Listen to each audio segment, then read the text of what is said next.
Everyone can hear me? Yeah. Okay. So thanks, Joe. Thanks everyone else for being here. I know there's a lot of competition. There's a lot of other panels going on.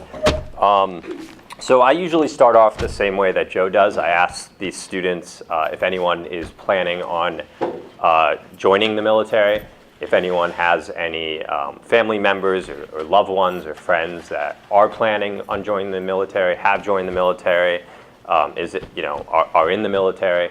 Just to get a sense of who I'm talking to. And the class and racial dynamics there are always interesting. You can always get a sense, even before you ask the question, of what the answers are going to be. The second thing I do is make it very clear to everyone in the class that I'm not here to preach to them. I'm not here to tell them the truth, so to speak.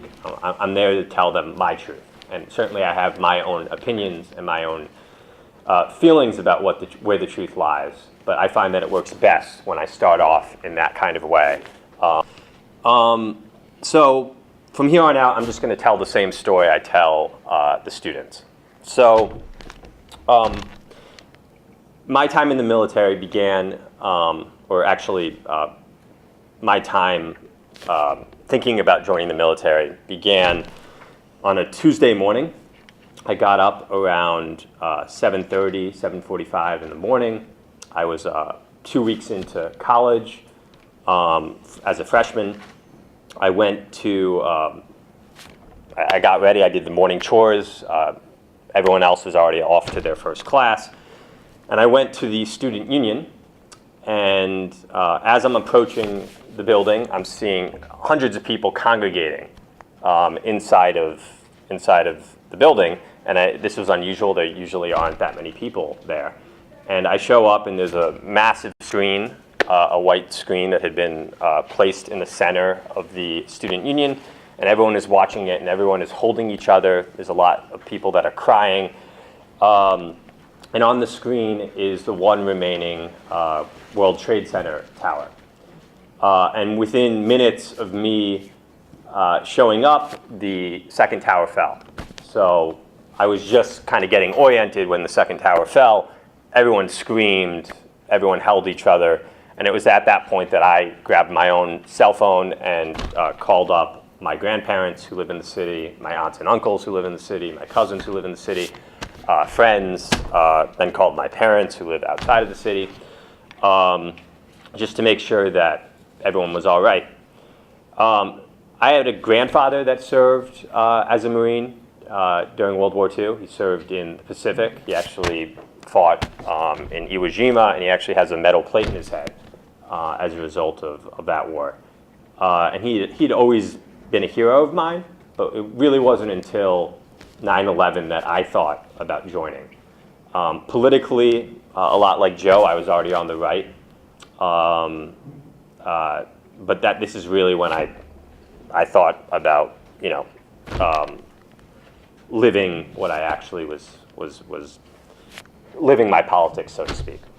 So I'm going to fast forward a little bit. I ended up graduating 4 years later, and I ended up joining the Marine Corps, enlisted. So I showed up at boot camp on June 6, 2006. I remember that day because it's 666, which I remember everyone, we were all kind of laughing about that because it's the day of the devil. And Marines, we call ourselves devil dogs. So everyone thought this was some kind of sign, some kind of auspicious sign of some sort. The 2 points I really want to bring home about boot camp is one, it's all about making you a killer. In fact, the word killer is something that we use to address each other in the Marines. If you see a friend in the morning in the hallway, you say, "What's up, killer? How's it going, killer?" So it's a form of address. And that's very much in keeping with the overall mindset of the Marine Corps, particularly during entry-level training. So the way they make you a killer, first and foremost, is they train you, they condition you to dehumanize those people that you will end up killing. So I'm going to give one example of this, although there's many. I remember we were learning how to use the bayonet and I usually have to describe, most of the students actually don't know, most of the kids don't know what a bayonet is anymore. So I have to describe what it is. It's this large knife that gets attached to the end of the rifle. So we were getting trained in the bayonet, which is odd because the bayonet hasn't been used in combat for a very long time, at least since the Korean War. Maybe it was used a few times during the Vietnam War, I don't know. But certainly we don't use it anymore. The major reason that you're trained in the bayonet is to train you in this kind of dehumanizing process. So one word that I kept on hearing the moment I showed up at Parris Island off the coast of South Carolina was the word Haji, which is a term of respect amongst Muslims. It means one who makes the Hajj, the pilgrimage to Mecca. But amongst Marines, particularly in this context, and really in the Marine Corps in general, from the beginning to the end, it's a derogatory term. It's a lot like the word gook, every other ugly epithet you've ever heard applied to any group of people. So the training with the bayonet is we had some kind of dummy, and we kept on stabbing the dummy on command. And every time we would say, kill, kill, Haji, kill, kill, Haji, kill, kill, Haji. And we would do this over and over again. We did it for a number of days, and that was our bayonet training. So this is just, again, one of many examples of how this dehumanizing process takes place. Of course, we're always being dehumanized in our culture, in our society. Many of us were playing violent video games in which we were killing brown people and other people around the world since we were very young. So it starts well before boot camp, but it really accelerates once you show up at Parris Island. The other point I want to make about boot camp is it's all about conformity. You kill most efficiently on the front lines, at least from the perspective of the commanders, when everyone is doing the same thing, when no one is doing something that they shouldn't be doing. So it's all call and response. You hardly are ever given the opportunity to speak your mind or really speak at all, if not in unison. So that's a point that I go more in depth with the kids a lot of time, but I only have 15 minutes, so I'll leave it at that. So anyways, I ended up graduating boot camp, and basically a year and a half later, I was given the opportunity to become an officer. I already had a college degree, and I usually explain to the students the difference between being a commissioned officer and being an enlisted Marine. For those of you that might not be familiar, militaries throughout history have been a two-tier structure. Usually the wealthier, historically more aristocratic elements of society become the officers, and then the poorer sectors of society end up becoming the enlisted. They're the ones who tend to follow the orders. They're the ones who tend to get killed the most on the front lines. For a variety of reasons, I ended up becoming an officer. I became a signals intelligence officer. So Edward Snowden, I got trained at the NSA like Snowden. I actually ended up, from that point on, working for both the Marine Corps and the NSA. So I followed very closely the leaks that have been coming out in recent years, ever since I got back from Afghanistan. So I'm going to go directly to Afghanistan. So I ended up deploying to Afghanistan in the beginning of 2010. I was deployed to the Helmand province, which is where most of the Marines were. It's the southern part of the country. It's the home of the Taliban. It's where the Taliban began. The bulk of their support is derived from the southern part of the country, where the ethnic community of the Pashto people are. And my Marines, a lot of them were linguists. They were trained in the Pashto language. It was their job to listen in on the people we were fighting, and then to also use the technology that they were using to find out where they were, to find out their patterns of life, to find out who they associated with, and then we would use this intel to target either individuals or groups of people. We also would attach my Marines, I ended up training a group of Marines of about 80, and then an additional about 10 civilians who were also linguists, who tended to be older gentlemen, Afghan Americans mostly, who had top secret clearances, and they were also under my command. And these linguists, along with some of my other Marines, would get attached to frontline units and provide what's called real-time indications and warnings. So in the process of going out on a patrol, in the process of doing a mission, they could provide warnings to the squad leaders, to the platoon leaders, letting them know, hey, it looks like the enemy is about to strike. We have intelligence that there might be an improvised explosive device in this general area, whatever intelligence we might be getting at that point. So for the first 6 months of my tour, I ended up being in Afghanistan for a year. For the first 6 months, I was on the front lines. I was actually the assistant officer in charge at the time. I got promoted the second half, but the first half allowed me to serve on the front lines and to visit all of my teams. I had about 8 to 10 different teams at any given moment, spread across the area of operations of my home state of Connecticut, so about 2 to 8 men. It was an all-male unit. And I would visit them. I would kind of hopscotch from base to base. These were all very small bases, again, on the front line, sometimes as small as 15 to 20 personnel on these bases. And I would supervise them and occasionally conduct missions with them. So I'm going to leave you all with the same story that I leave the kids that I talk to. I think it speaks to my experience as a whole. It certainly speaks to what I've struggled with ever since, and what I think in my politics was already changing throughout my Marine Corps career, but certainly was moments like this that really radicalized me, so to speak, in the same way, or in many of the same ways that Joe was radicalized in Vietnam. So I had just shown up on a small little base. This was actually, for a variety of reasons, this is a group of Marines that I had never met, believe it or not. I had been giving them orders from afar for a while, but I didn't actually train them in California. So this is my first time actually meeting them.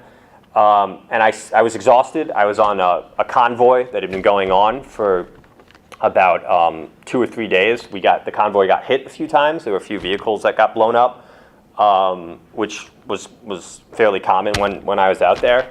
I was exhausted, but I knew I needed to gain the respect of my Marines. So I spent that first night just talking to my Marines about their lives, where they came from, their favorite sports teams, their favorite movies, what they wanted to do, if they wanted to stay in, if they wanted to do something else. Just got to know them. We all got woken up the next morning.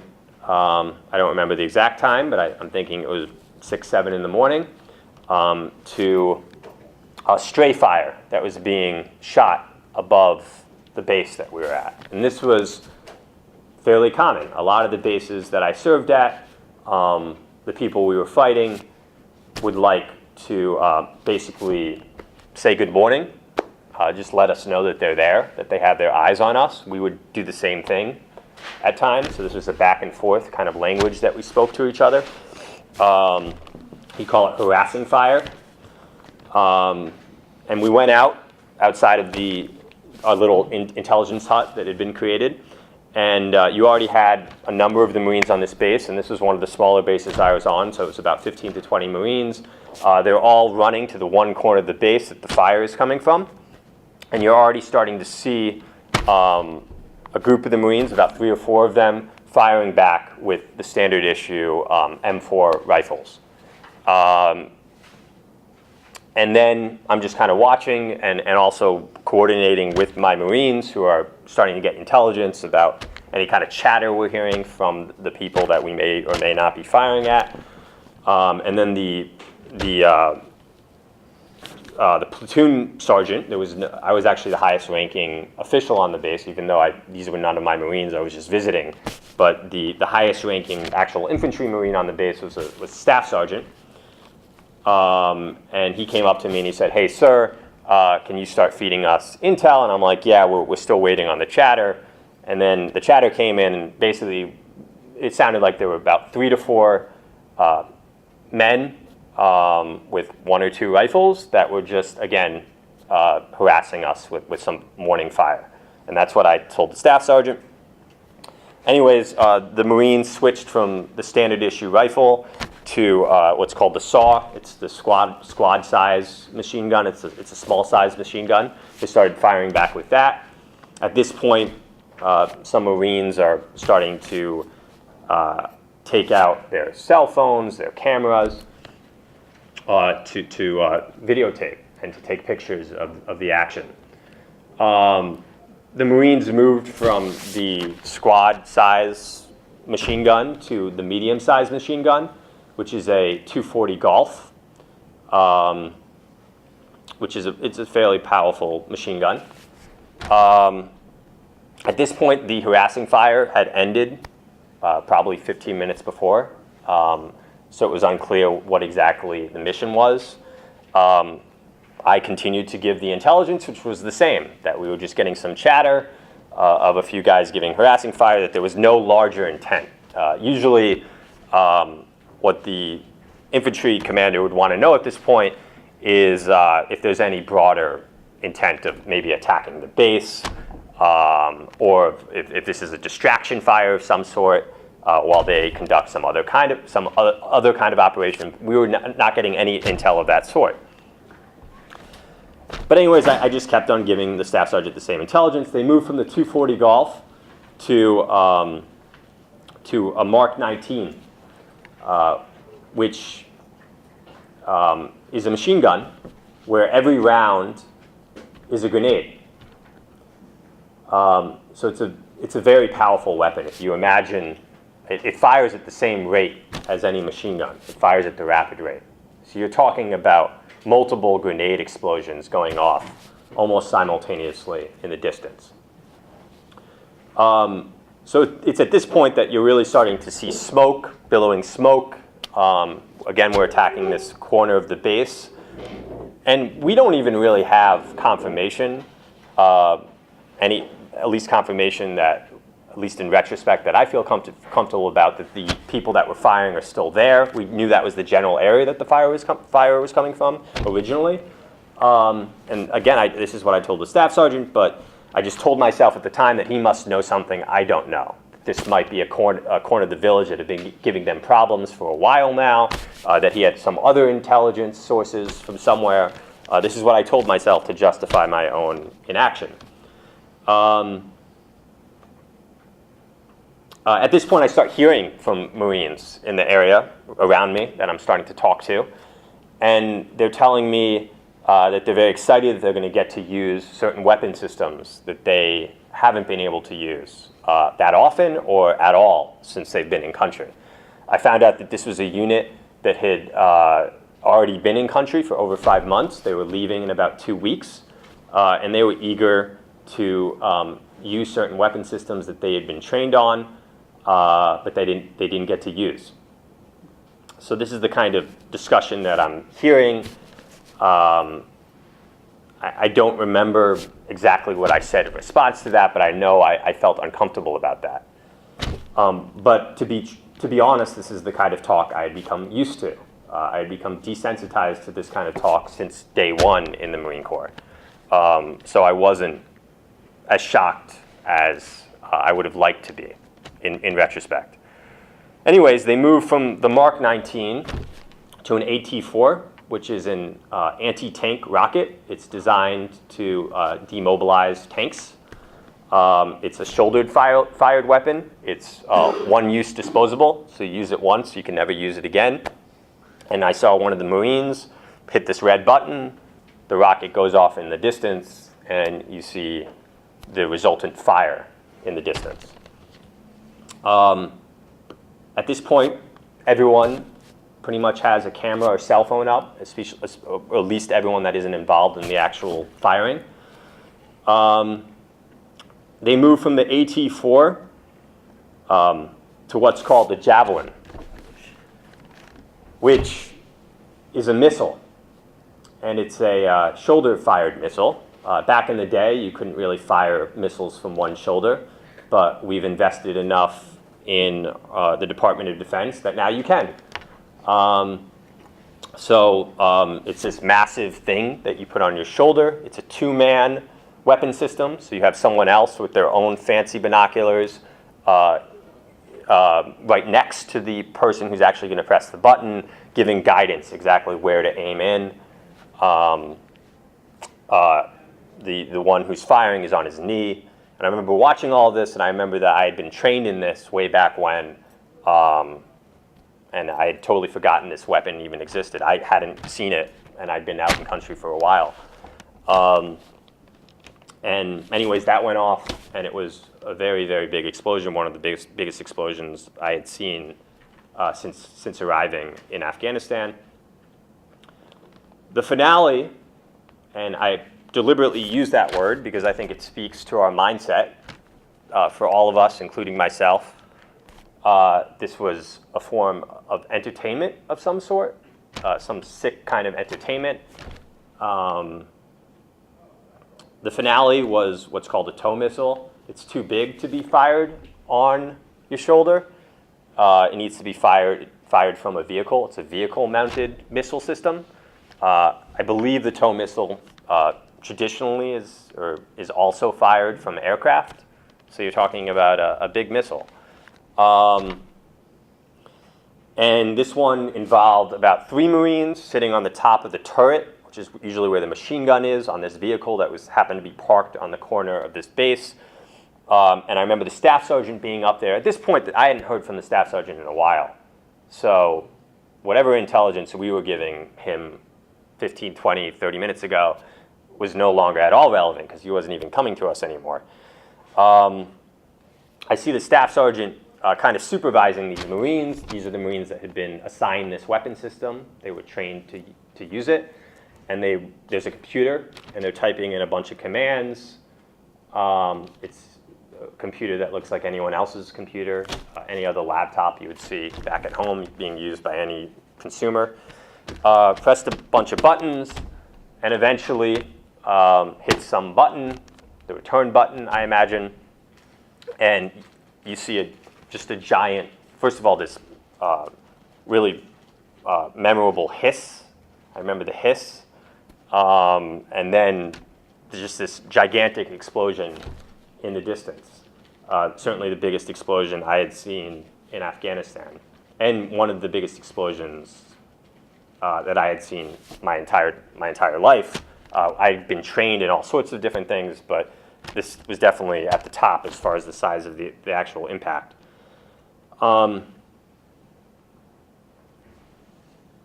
was the end. So everyone puts their cameras and phones away. Everyone's kind of excited. They're all talking about how awesome that was. I remember going back to the intel hut, and I remember having a very long discussion/debate with my Marines about what had just happened. I was trying to get a sense of what the intel situation was on this base because, again, I had spent the entire night just getting to know them. The Marines that were the Marines on base, the infantry Marines that I was going to meet up with to give me the intel brief hadn't given me the intel brief yet. So I really had no idea what was going on. And I was hoping they were going to tell me something that would justify everything I had just witnessed. And they didn't.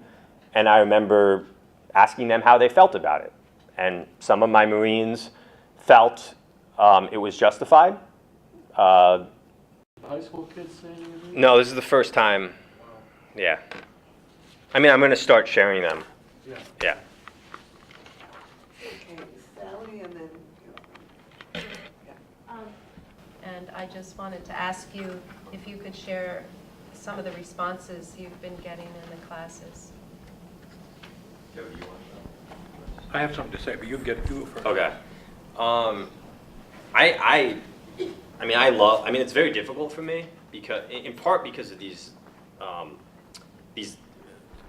realizing how much I misremember certain things. I mean, this is a particularly profound example of this. But that's very difficult for me. Is every time I tell the story, there's always a detail that I tell differently, and then I realize that that's really how it was. Or sometimes I'll second guess that after I said it. So that's yeah, I actually want to write about this book. You hear a lot about how people misremember the heroic moments in war, but it's the same with the opposite of heroic moments. So it's very difficult. But in answer to your question, my favorite part is the response from the students. And again, you can predict a lot of it based on the demographics. The thing I want to say about the responses from the students is that one cannot underestimate the heaviness that these kids are confronting with their fathers, their uncles, their brothers, their mothers, their sisters, people who've served, and then they come home and they're sitting in the family, or they've got this family history. And here we are running that down, you know what I mean, essentially. Essentially saying, you know what I mean, your relative, this person that you love is part of something that's pretty heavy, and nobody in these classes knows any of this, because the common refrain is nobody talks about it. Their sister doesn't talk about it. You know what I mean? And part of that code of keeping quiet is shame. It's the shame of what he's describing, you know what I mean? And it's the shame of what in their memories and what's in their nightmares, and it's the reason why there's so much PTSD. There's so much anguish over people who are repressing and trying to carry these memories with them.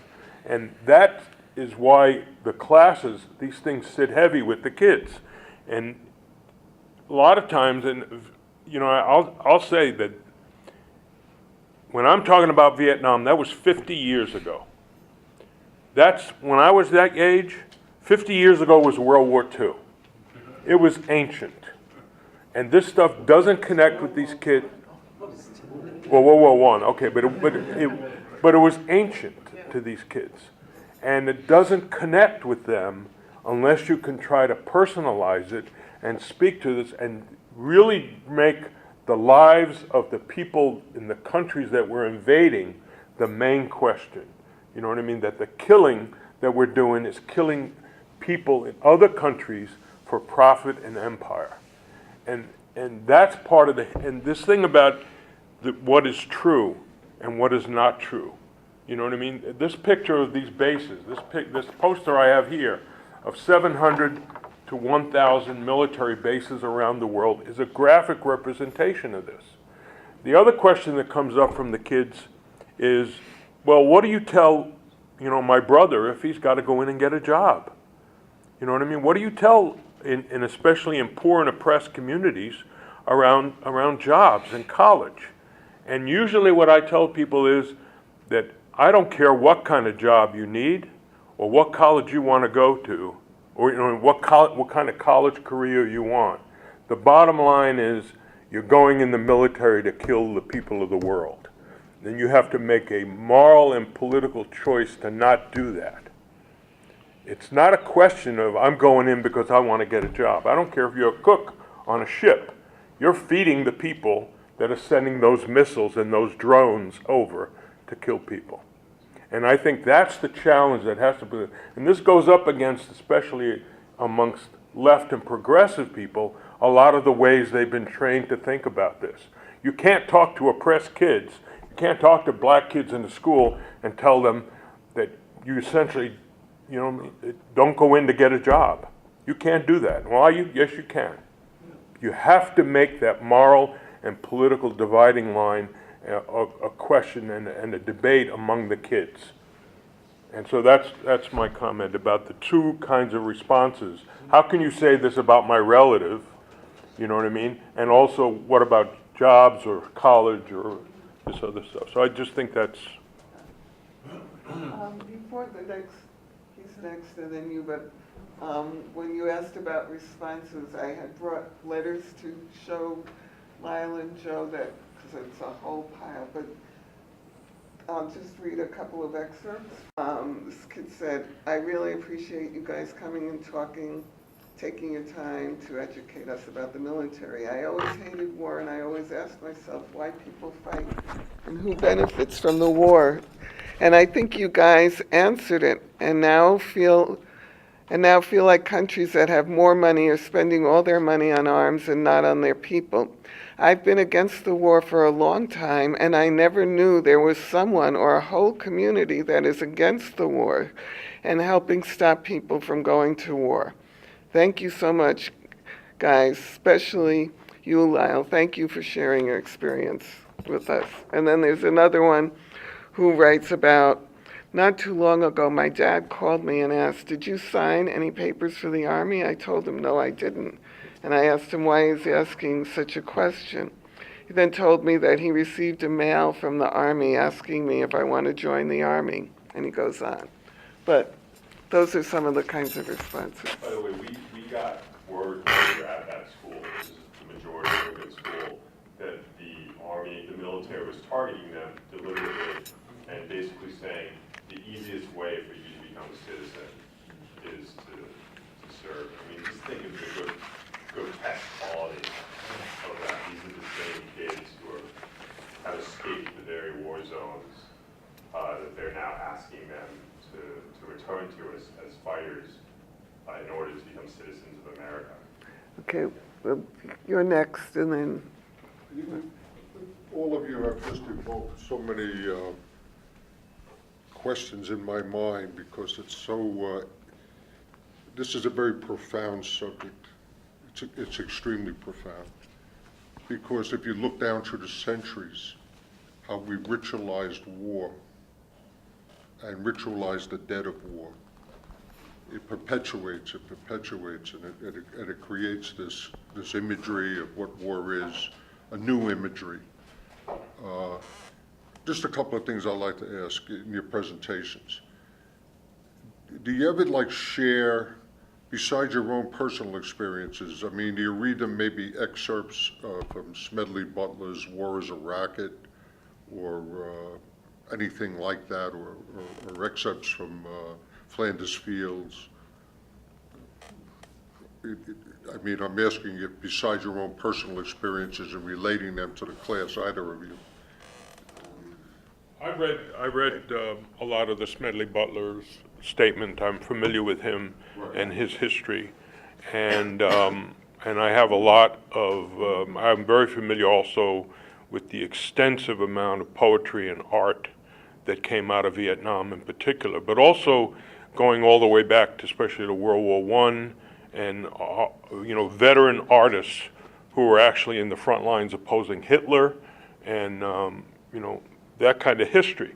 But I don't actually use that. If I'm in the class, I'm more inclined to make this kind of poster or something else I carry around, which is this list of U.S. invasions. In other words, some of this history that makes real what people know nothing about. They know nothing about the U.S. role in Iran and, in the 50s. And, I could just go on for hours about this stuff. So that's the thing where if I'll try to answer a question that way, or the drone warfare that's going on right now. So, anyway. What kind of reaction do you get? Because what Joe just said about, you really are up against, you're almost like demythicizing, like a family story in many cases.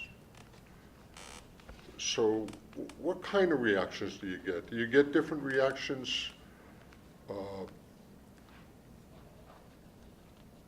Like from ethnically, you kind of describe that in a way perhaps, but I mean, do you get a sense that you are changing somebody's mind?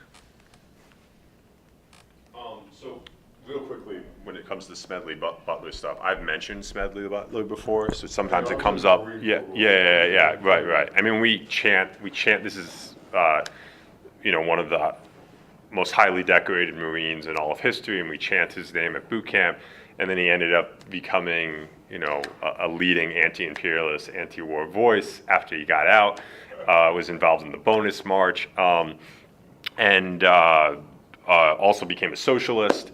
And you don't learn any of that at boot camp. You just learn about him being this heroic, yeah. So, but I do mention him once in a while. I try to keep it as personal as possible because I only have a limited amount of time, and I figure I need to get there. I need to get to the heart, and I need to get there as quickly as possible, and then they can read up on all this stuff. The ones that come up to me, I start feeding them resources where they can learn about Smedley Butler, they can learn about imperialism. And we have that conversation about imperialism and capitalism, during the Q&A. But in answer to your question,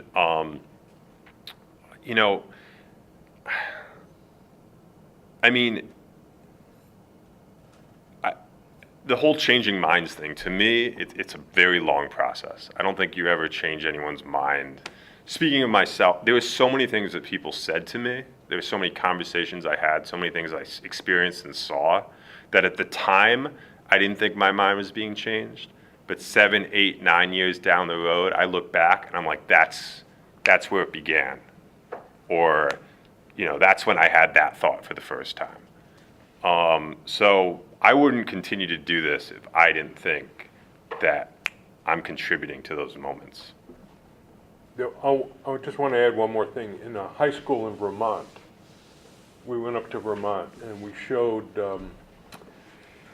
Collateral Murder, which is the WikiLeaks footage of an American unit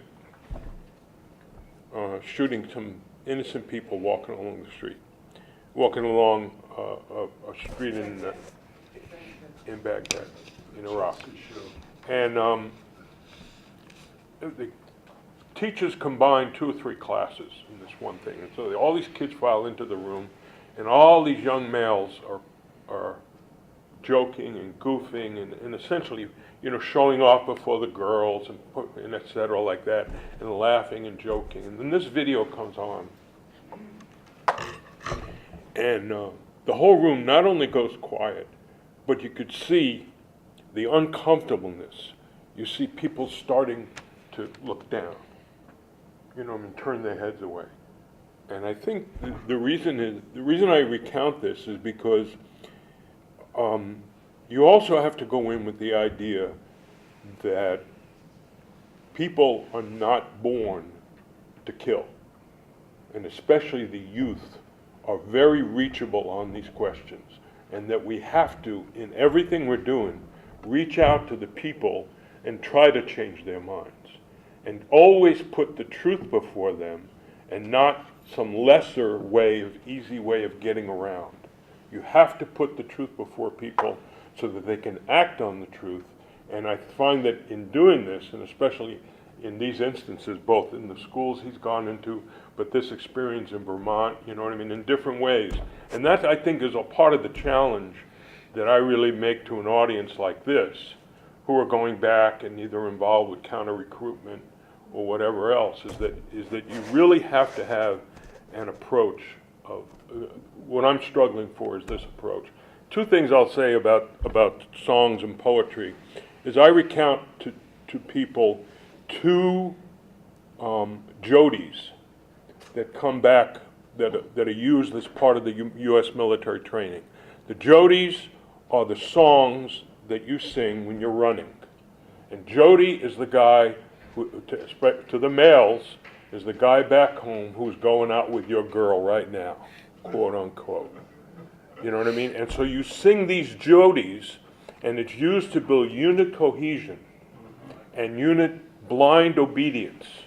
And the jodies are very instrumental in this culture of ignorance and brutality that infests basic training, so that your kid who goes in comes back a different person. And it's very true, and especially in the Marine Corps and the Army, it's extremely brutal. And the 2 jodies, one was from Vietnam and one's from today. And the Vietnam one you can find online. The title is Napalm Sticks to Kids. And, it has a ditty to it, and it matches your running.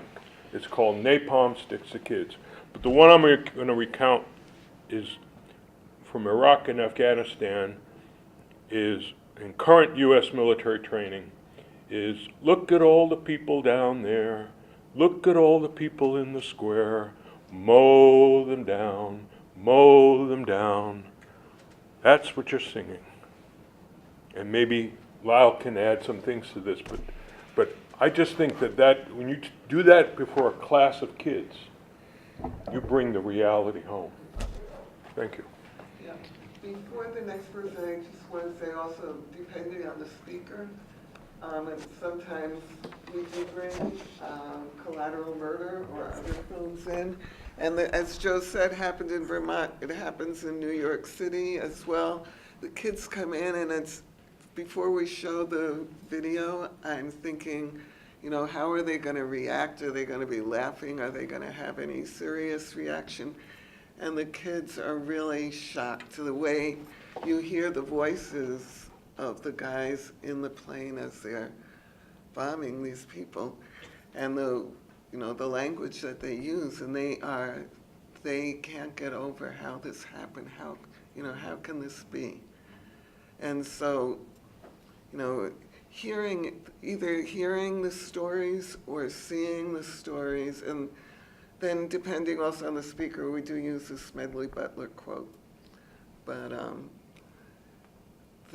these are things that the kids never hear and never see. So, Just to add to what Joe just said about we call them ditties. I never heard, maybe I did hear Jody, I don't remember that, but we used to call them ditties. And napalm sticks to kids, we were still using that. That's Vietnam War era. I actually taught, I just not that long ago taught the Vietnam War to college students. So that was somewhat therapeutic for me. Teaching about the famous shot of the girl covered in the napalm. But we actually, it's even worse than napalm sticks to kids. It becomes a joke where you compete for like the most disgusting, despicable ditties you can think of. So a lot about rape, raping children, grandmothers. It just gets awful. And it's, again, part of this dehumanization. Yeah. Okay, I'm going to call on people who haven't been called on yet, so I get to everybody. And down in the back, then Maria and Christina, and then I'll call on you. Last year I went to my 50th reunion at Brooklyn Tech. I started the debating club there, and also was part of the Free World Club. Currently, I'm a service officer with the VFW. I work with 20 posts. My main concern is the suicide rate, 20 a day. And one of the concerns I have about your approach is that we have bigger fish to fry. World War II united the country, and then the subsequent conflicts divided it. And Vietnam, starting with the false flag at Tonkin Gulf, was never properly punished. So I would focus on the rating of Congress being at 12–15%. I would focus on the credibility of the president being at like 35%. And I would focus on simple definitions. War is war, murder is murder. And when we go to conflict without a declaration of war, that makes the generals accomplices to murder. It makes the junior officers accessories to murder. The soldiers don't deal with, they don't have a decision to make at that point, but when they come home, they have to deal with that. And I would not use the term PTSD in all cases. There's also something that's coming up now with Jonathan Shea, moral injury. If you're stabbed in the back, that's not a disorder. That's an injury. And when your country betrays you, they're inflicting an injury. For your consideration. Those things do come up when we talk about them. Maria. I just want some details because where I come from, it's very difficult to have people like you go into the classroom. So I was just wondering, do you have, I know that some of the, I guess, history teachers invite you, but when you, but at least the